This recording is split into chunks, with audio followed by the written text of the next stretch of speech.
How's it going, guys? Just a quick update video.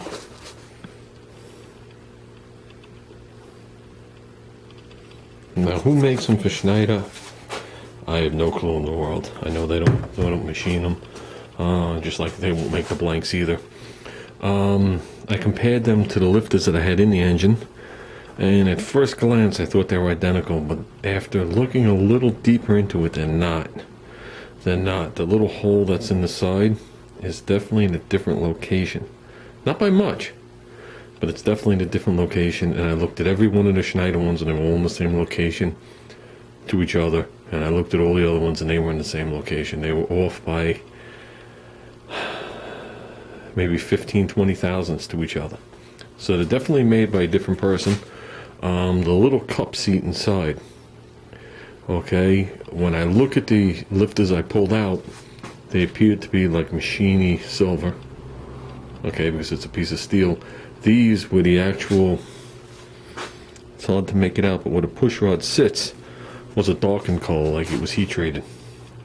Okay, very similar to heat treated. It doesn't have like that bluish tint to it, but it's definitely a different color. So they're made by a different person. Like I said, they base their whole reputation on them selling their products, and they're not the biggest of companies. They've been around a very, very long time, since the 50s. So if they start pumping out garbage, they're as good as gone. So they got to be sticking with stuff that's of a decent quality. Like I said, they're going to just disappear, and you can see it's been passed on throughout the family. So I don't think they're planning on going anywhere soon. So what do we have? I got a couple more stickers. I got more assembly loop. I got twice as much as I did last time. Last time it came like half full. This one was full. There's a full ounce. The other one's a half an ounce. So I just want to have it, keep it here, in case I play with other cams and whatever it is. I like it. I like the way it feels. It doesn't run all over the place like the ComCam stuff. But what do we have? I can't set the valve adjustment because I don't want to use the Loctite that I was using. I was using this blue, and I had set those two up, the first two, and I let them sit overnight, and I didn't like how well that stuff gripped. I don't trust these lock nuts to begin with, but I'm not going with poly locks and all the other stuff. I just don't think it warrants the money. So I forgot. I would have to look back at my literature, which I saved somewhere. Just don't know where. Yeah, I don't know where I saved it. I stuck it somewhere.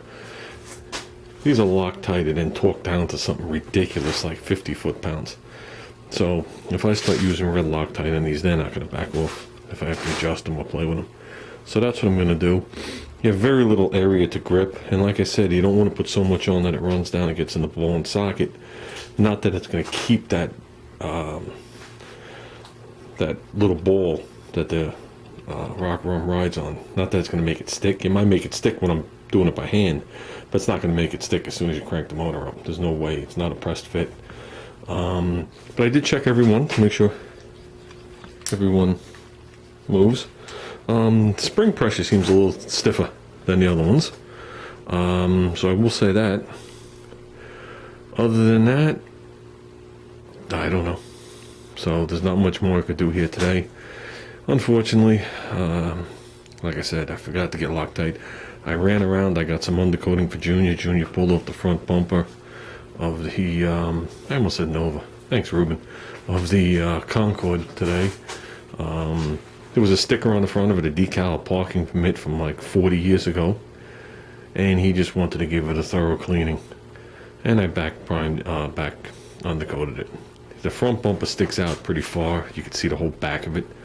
I would like to suck it in like 2 inches, but I don't think we're going to venture into that right now. What's coming up? Okay, might as well talk about what's coming up so you guys know what to expect. Tomorrow, no work on this tomorrow. Tomorrow's a Model Club meeting. It's the third Thursday of the month, so nothing's going to happen on this tomorrow night. I actually have to work late. I'm going right from work to the Model Club meeting. Junior's getting dropped off. We're coming to where I work. We're going right there. Friday I'm off. So Friday, I'm gonna try and do a bunch of things to this. I would like to get, obviously the rock is all buttoned up. I'd like to get the intake on. I have to just epoxy that front cover. I'd like to get that painted, get that on. I gotta put the slinger on. Before I do that, I gotta remember.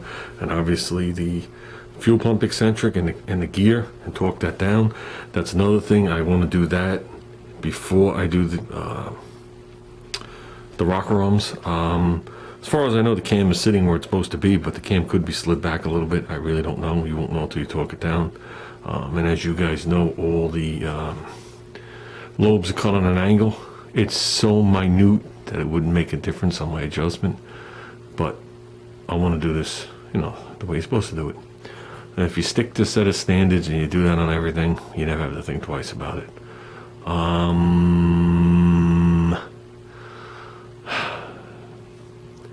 This Saturday is the first mini bike show swap meet right here, a couple minutes from house, 10 minutes from house.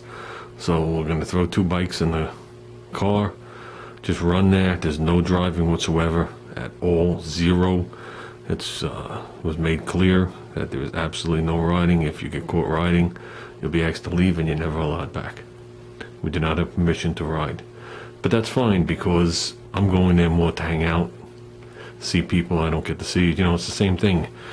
I have a group of friends that I deal with through the AMC grouping. I have a group of friends I deal with through the mini bike club, okay, that I've made good friends with.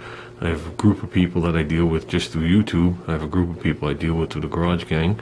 I have a group of people I deal with through the Rusty Nuts Car Club. I have a group of people I deal with the Long Island Mopars. So, not all these people I get to see all the time. Sometimes, some of them once a year. But, like when we went to the AMC thing, it's like you just stopped talking to them yesterday, because we keep in contact. So it's going to be enjoyable. Then the following Saturday, the show was actually Thursday, Friday, and Saturday. But the main event is Saturday, which tells me that I can't get up there Thursday, I can't get up there Friday. I hope there's crap left on Saturday. You know what it is? It's a regional event. And a regional event, I had the White AMX at a regional event. The National AMO show in 2000. I drove it up to actual, I was in Connecticut, Berlin, Connecticut. And they had a record number of AMXs there, record number of everything there. It was cool to have my car there, and I got pictures there. And if you go on and check out the site, and you see my car on there. Only owned it a couple of years at that point. That was my last long trip in that car. But, yeah, this is more, I'm rolling up there just to look for parts. Ran out of video, so I'm going to try and make this quick.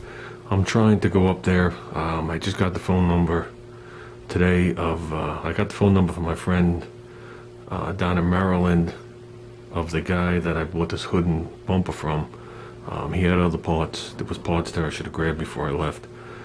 He's up in Massachusetts, and this show's up in northern Connecticut, and it's a regional show. I want to see if he wants to go to it. If he wants to go to it, if we bring some parts down, and I'll purchase them from him.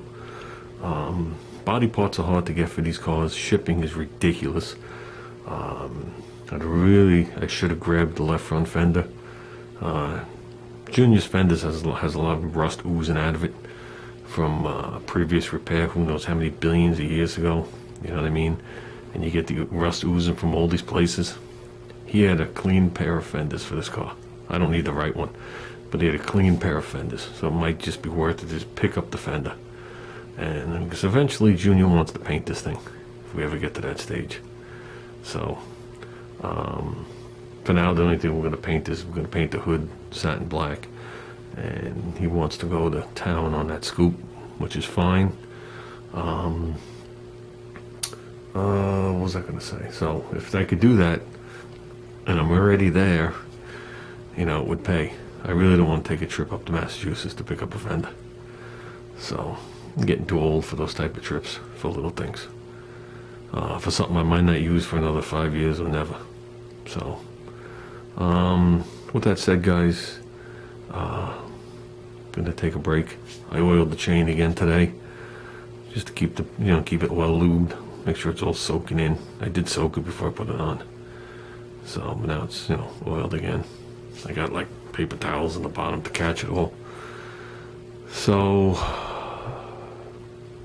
we're moving forward. He wants to hear this thing run. I want to hear this thing run. And that's about it, guys. So we got another project going on at the same time back at the shop. They're doing an LS motor. Pretty nice piece. Definitely a nice piece. I don't have all the particulars. I can get them though.